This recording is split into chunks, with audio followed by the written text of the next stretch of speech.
I'm your brain coach, Jim Kwik, and in this session, I'm going to share with you a power tool to help you to think clearer and be more creative, to be able to solve problems and really reach your goals. Now, when I was 18 years old and I was really struggling, I was a freshman in college. I couldn't keep up. I didn't know how to learn. I didn't know how to focus. I didn't know how to study.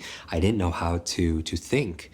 So a friend of mine said, hey, before you quit school, because that's the point I was at, I was ready to tell my family I was going to quit college, said, why don't you get some perspective? And we talk about the power of perspective with our thinking, that when you could change your point of view, you could look at something with a new, fresh eyes and take a new approach and not be stuck to a limited amount of options. So I go to visit the family, and the family is pretty well off. And the father walks me around his property before dinner and asks me a very innocent question, which is the worst question you could ask me at that time. Says, Jim, how's school? Right? And I just break down in front of this complete stranger and tell him my whole story, the boy with the broken brain, learning challenges, I'm ready to quit school. And he says, stop. Why are you in school? What do you want to be? What do you want to do? What do you want to have? What do you want to share?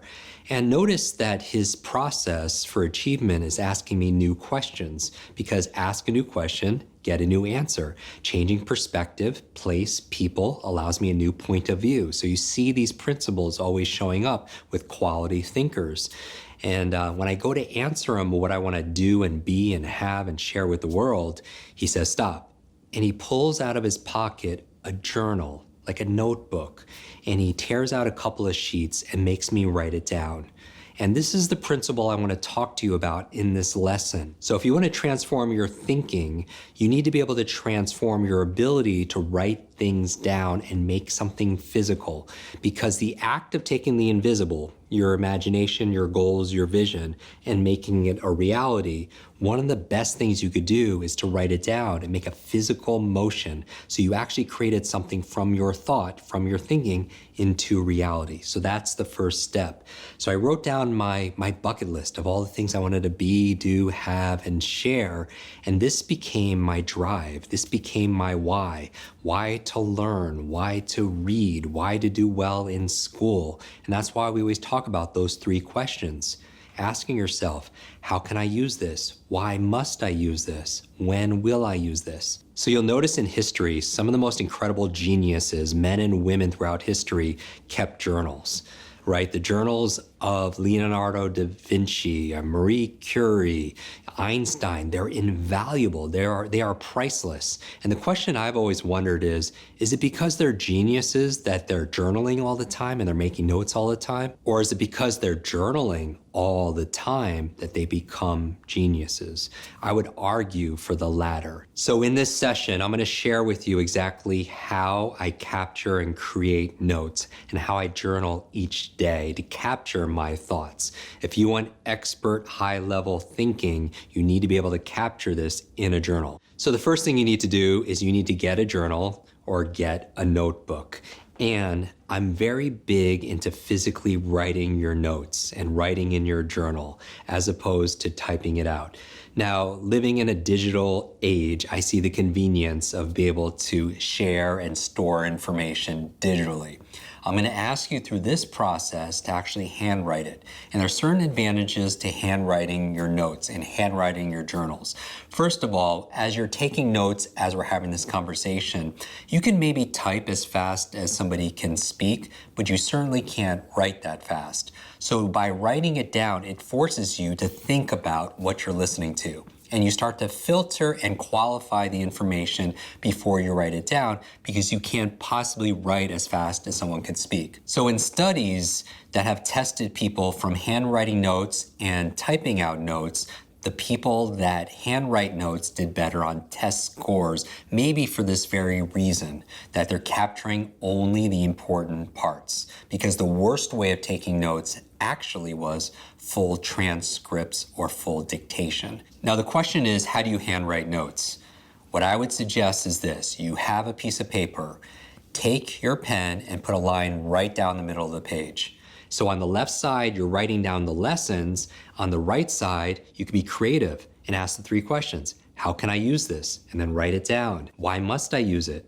And then write it down. When will I use it? And write it down. These are wonderful ways to not only take notes, but also to make notes. And by making notes, you create a feedback loop. And this is very good for advanced thinkers to train your thinking ability. You're taking your thoughts, you're putting it on paper, you're organizing them, and it allows you to use critical thinking skills and some of the skills you're gonna learn in this program right in front of you. So you have your notebook. You're capturing and you're creating. And I would have a dedicated notebook for this program. And on top of having a notebook, a dedicated notebook for your learning in this process, you could also have a journal. Some people have a life journal. Some people have a dream journal.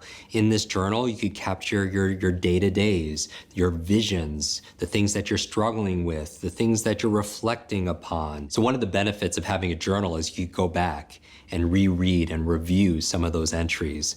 I have journals that date back years and years and years, and it's wonderful to be able to revisit. It gives you this thing called perspective. Perspective is a very powerful tool when it comes to your learning, when it comes to your thinking. So your assignment in this lesson is have a dedicated notebook and use the capture create method. The second thing is have a journal, a dedicated life journal where you're journaling the things you're grateful for, where you're building out your vision and you're taking your thoughts and you're sharing it in an intimate way with yourself to see your thoughts on paper, much like I was doing when I first got started with my early mentor. You'll find that geniuses take journaling and note-taking very seriously. It allows them to see their thoughts and be able to lay out their problems, see everything in front of them. So if you are not journaling, this is your call to action to start journaling and taking notes. If you're already doing that, think about ways that you could enhance your process. How can you make this process more enjoyable? How can you make this process more meaningful? How can you make this process more consistent? Because consistency is key. If you're gonna do it every morning, you do it every morning. If you're gonna do it at the nighttime, set the schedule or set your alarm. Set these habits and these triggers of when you're actually gonna do those activities. And write it down in your own words. You don't have to use my words. Use your own words so they become personal and customized for you. So what's your assignment? Get a notebook, dedicated notebook for our journey together, and have a journal and write in it every single day. Even if it's one sentence, just check in with yourself because it builds your metacognition. It focuses you on your own thinking. It builds that self-awareness. And self-awareness is a superpower. And I'm personally curious, do you journal each day? What do you journal about? Is it your dreams? Do you have a gratitude journal? Are you taking notes right now? I'm personally curious. Put those answers in the comments. I'm your brain coach, Jim Kwik, and I'll see you in our next lesson.